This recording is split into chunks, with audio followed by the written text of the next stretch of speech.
Guys. Watching March Madness and seeing all the amazing matchups of teams like, let's say, Michigan, LSU, it makes me miss football season because I'm just like, yeah, it was a great game for college basketball, but I'm just like, that would be such a good football game. Not even because the two teams are really good, like Michigan was terrible last year, but just a classic football game. I just want football back so bad. And I know we have FCS football, but it's just not the same as SEC football. And right now in the midweek of March Madness between the round of 32 and the round of Sweet 16, I'm having college basketball withdrawal symptoms, and I'm honestly having worse college football withdrawal symptoms. So what better for a cure for me and for you to do a ranking video for every SEC team this year, doing a tier maker video. I've started doing these tier maker videos a couple of weeks ago. I really like the format. It's really fun, and I think that you guys will really enjoy it. By the way, the icons down below I made myself, so I just added. It makes it look better, makes it look nicer. So if you appreciate the effort that I put into this video and you love SEC football, you love college football, do me a favor, hit the like button and hit the sub button down below. That would be really appreciated. And to all of you, I know I don't say this enough as I should, but to all of you who have been subscribed, loyal subscribers, I know we got tons of SEC fans on here, every team from Georgia all the way to Kentucky, Texas A&M. I don't know about Vanderbilt, but I bet you there's some Vanderbilt fans. So thank you guys for being subscribed, and let's get straight into this video. No more wasting time because it's going to be a good one. So I have, how many categories is that? 6 categories. I have Atlanta bound, which is obviously the best one. Looking at getting to the SEC championship, I have Atlanta sleepers. I have boomer bust. I have bowl lock. I have bowl hopeful / new coach era. And then I have better luck next year. Starting off in alphabetical order, I got the Alabama Crimson Tide, and I could just put this team straight up at the top. Look, Alabama, yes, they take a lot of hits this year. They lose a lot of good guys this season. You lose, obviously, the Heisman winner, Devontae Smith. You lose Mac Jones. You lose Patrick Surtain. You lose Jalen Waddle. You lose Najee Harris.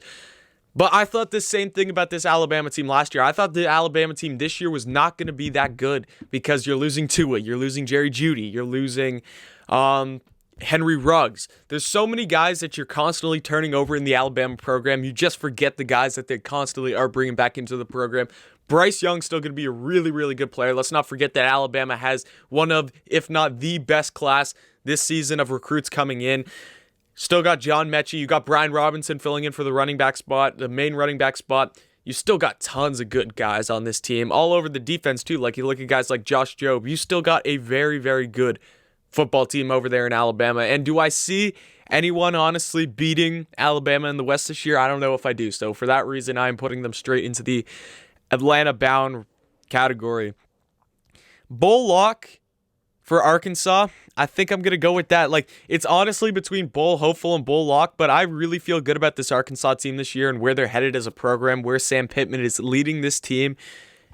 Yes, they have the ability to not be good this year. I wouldn't be surprised. I wouldn't be overly shocked if they miss a bowl game, but I think that this team is a good enough team definitely to be a bowl lock, and I honestly can feel pretty confident. Many of you are going to disagree with this. Unless you're an Arkansas fan, you're going to wish I put you up higher here, but many of you are going to disagree with that, but I honestly feel really good about this Arkansas team being able to make a bowl game this year, so I'm keeping them in the bowl lock category. Next up, the Auburn Tigers. I'm going bowl hopeful / new coach era because they obviously got Brian Harsin coming in. Not to say that I'm putting every single team with the new coach in that category, but I can't make a call on Auburn yet. Like, Bo Nix has been so inconsistent. You have some consistency in the running back position with Tank Bigsby, who looks like a future star at that position for Auburn. But the rest of the team is just so up in the air. You lose Anthony Schwartz, you lose Seth Williams, you're losing your 2 biggest wide receivers this year. It's just too tough to call what this Auburn team is going to be this year. It is really tough, especially with the new coach. You got a new OC and Mike Bobo coming in. Lots of new pieces moving around for this Auburn Tigers team. And for that reason, I honestly can't make a guaranteed or confident call. So that's why I'm putting them in bowl hopeful / new coach era, which would make sense. Next up, we got the Florida Gators. And Florida is a team that many people, I think, don't expect them to be as good as they were last year, including me. I don't think that this team will be anywhere near to how good they were last year, but I'm going to throw them into Atlanta sleepers because they still got talent on this team. You're bringing in a new quarterback. You're going to have a new starter, Emory Jones, filling in for Kyle Trask, who did play in that game against Oklahoma, and what was that, the Cotton Bowl? He showed signs of being pretty good at that position for them. Wide receiver, yes, you lose Kadarius Toney. You lose Kyle Pitts at tight end. You lose Trevon Grimes. You lose a lot of good players at that wide receiver position for Florida, but you still got guys like Zippier. You still got guys like Malik Davis. You still got Jacob Copeland. Lots of good talent on this team. You got Bowman at the running back position, and then on defense, you got Gervon Dexter. You got Cox back there.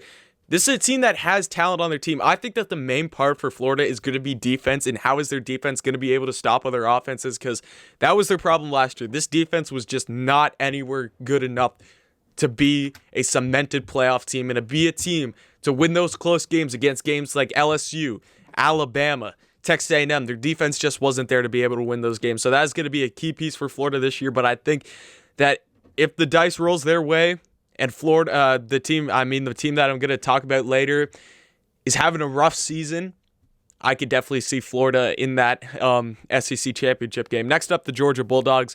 And mentioning the team that Florida is going to be competing with for that SEC championship spot, I'm of course talking about the Georgia Bulldogs. I think this is the team that has the most minimal drop-off out of any single team in terms of draft prospects going off. Now, we did get breaking news today that George Pickens is out for this season, which is going to be a huge hit to that wide receiver core because he's wide receiver number one. He's one of the best wide receivers in all the SEC, so that really, really sucks. But it's nothing enough to make me go, yeah, George is going to go back into this Atlanta sleepers or boom or bust spot. I still think Georgia's got this East if they want it. JT Daniels at quarterback, I think that consistency is going to be really, really key. One of the better quarterbacks in the SEC for them. You got an amazing running back room with Cook and Zamir White and McIntyre. You got tons of good guys back there for Georgia. And then even on the defensive side of the ball, the defense last year for Georgia was one of the most fundamentally sound and just consistent, in my opinion. This Georgia team is really, really good all around, all parts of the ball. So that's why I'm going with the Georgia Bulldogs at Atlanta-bound spot. Next up, we got Kentucky. This is a tough one for me. I'm always super tough on Kentucky, and I apologize to Kentucky fans if they disagree with me on this, but I'm putting them in bowl hopeful. What is Mark Stoops going to be able to do with this team? Kentucky struggled last time. You only beat a team in Vanderbilt by 3 this season. Kentucky, I cannot put them as a bowl lock. I just don't see it. Yes, their defense was one of the better defenses in the SEC, but you're losing Jamin Davis. It's just not the same Kentucky team. And I think who's going in at your quarterback? Joey Gatewood this year for Kentucky. It's tough. I don't know what to. I can't put them in the bowl lock. I can't put them anything higher than this, so that's the reason why I have them there. LSU, obviously the team I'm wearing on my jersey. I'm actually not an LSU fan. I'm a South Carolina fan. I bought the jersey because I love Joe Burrow and I love that team. And yeah, I cheer for a bunch of SEC teams when they're playing. As long as they're not playing South Carolina and it's a game that won't affect them, you always want to see your conference do good, and I just love watching quality SEC games, so I got the jersey. But let's go LSU. I'm going boom or bust because this is a team I cannot call yet. I can see this team. If you watched any of my SEC predictions videos, which if you haven't, you definitely should. I got a whole playlist, all 14 teams breaking down their season and what's ahead for them, projected records and all that, looking at their schedule, breaking down their schedule. Amazing video series, so definitely check that out if you already haven't. I have no clue what to expect from LSU this season. I could see them being as high as the moon, punching through their ceiling, like their highest ceiling, their highest record possibility, or I could see them being absolutely terrible this year and barely winning any games in the SEC. Like, it is so up and down with LSU because there's no doubt in my mind that this team has the talent to be good. You're probably going to have Miles Brennan come back in at your quarterback, maybe Max Johnson, maybe TJ Finley. But you still have tons. You Derek Stingley on this team. You got a bunch of good defensive players. You got a bunch of good offensive players. I think Davis Price is going to be a running back for this season. LSU is a team that it all depends on really coaching. Coaching is everything, and just execution of that talent. How will that talent be utilized? But that's why I'm putting them in there. I could see this team going as high as the moon, but also as low as the depths of the ocean, if that's how you want to put it. So LSU, definitely a boomer bust team. And then back-to-back boomer bust teams, I'm going with the Mississippi or Ole Miss Rebels. The offense is there. Matt Corral might be the best quarterback in this whole conference. This is a really, really good team. You get Ely back. Yes, you're losing your number one receiver in Elijah Moore, but I think Lane Kiffin just really showed how well he can coach this team this year. If this team can play what sort of defense, this is why I have them in here. I could see them going as high as the moon, but if they cannot figure it out on defense, and let's say that loss of Elijah Moore and Kenny Yeboah really, really stings this year, this team could go as low as only getting out 1 or 2 wins in the SEC. So that's why I'm putting Ole Miss in the boomer bust situation, because they could be really, really good. This is a team I'm really high on this year, but they could also suck this season. So I'm putting them there. Mississippi State, I'm going bowl hopeful / new coach era. Now, obviously, they didn't get a new coach this year. Mike Leach is coming in for his second season at Mississippi State. Mississippi State isn't bad. They finished last in the SEC West last year, but they're a struggling team. I can't call them a bowl lock, but I think that they're better than better luck next year, which is kind of like the doormat of the conference. Mississippi State isn't a bad team. Mike Leach isn't a bad coach. They just need to get more talent on this team to be able to do something really special down there in Starkville. So next up, I'm going with the Missouri Tigers, and I'm going to put them as a bowl lock as well. Missouri is a team that is constantly slept on, and I don't even want to act like I'm always super high on Missouri, and I always call, because I didn't think they were going to be a good team last year, and it turns out they were. Connor Bazelak at quarterback turned out to be really, really good for his freshman season. I think he won like SEC Freshman of the Year along with Tank Bigsby.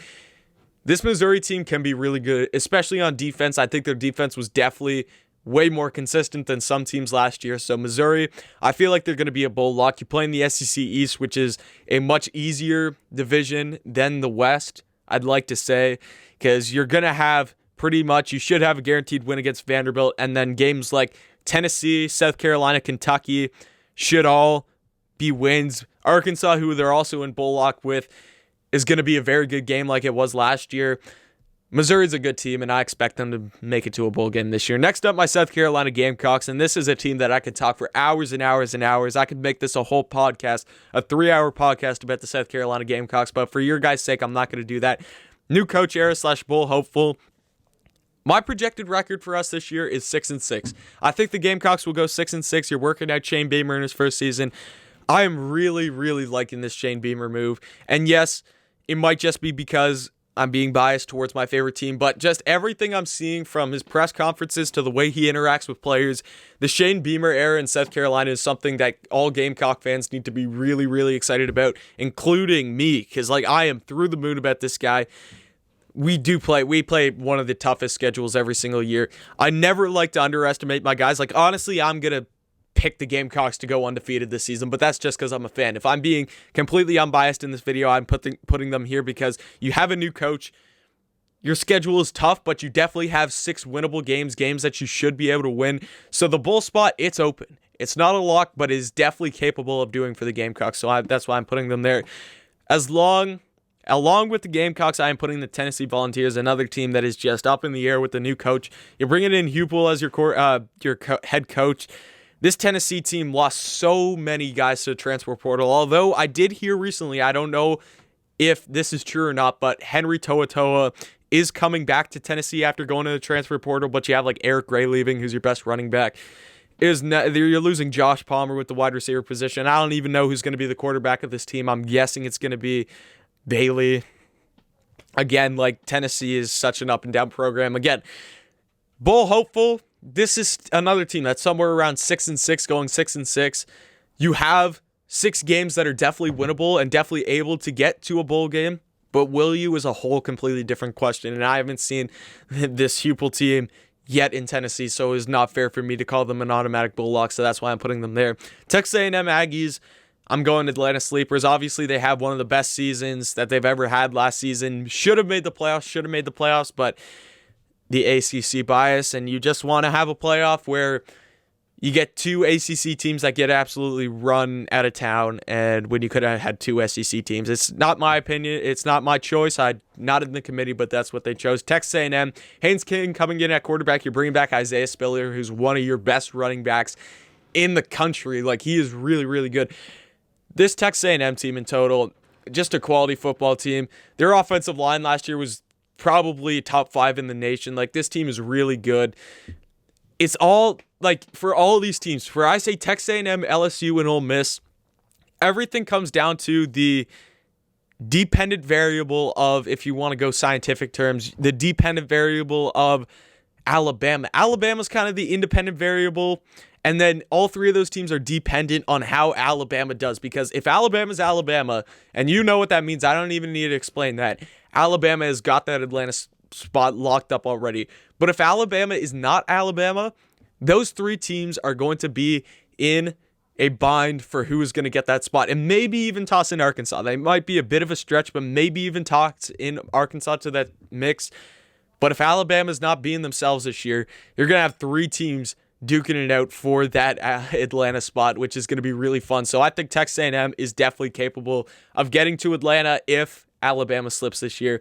Vanderbilt, I hate to do this, but you're bringing in Clark Lee, your new head coach. Vanderbilt goes 0-10 next year. It's tough. Like, I don't like hating on Vanderbilt. It's not like it brings me joy to pick this team to be the worst in the SEC every single season. It's not like I sit here and wait for Vanderbilt to be bad.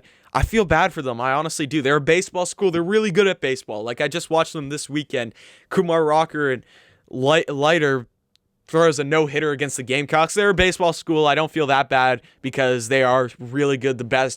Probably the best program in the country for one sport, which is a pretty big sport. I love some SEC baseball, but Vanderbilt, better luck next year. Yeah, that's all I can say. Better luck next year. You got a tough schedule. So that is my rankings for Atlanta bound. I got Alabama and Georgia. Atlanta sleepers, I got Florida and Texas A&M. Boomer bust, I got LSU and Ole Miss. Bull lock, I got Arkansas and Missouri. Bull hopeful / new coach era, I got Auburn, Kentucky, Mississippi State, South Carolina, and Tennessee. And then in better luck next year, I had the Vanderbilt Commodores. So thank you guys so much for tuning into this video. Subscribe if you haven't and you love college football. Do me a huge favor. Like the video. I'd really appreciate that. Comment anything about this video, and thank you for watching, and definitely come back next time.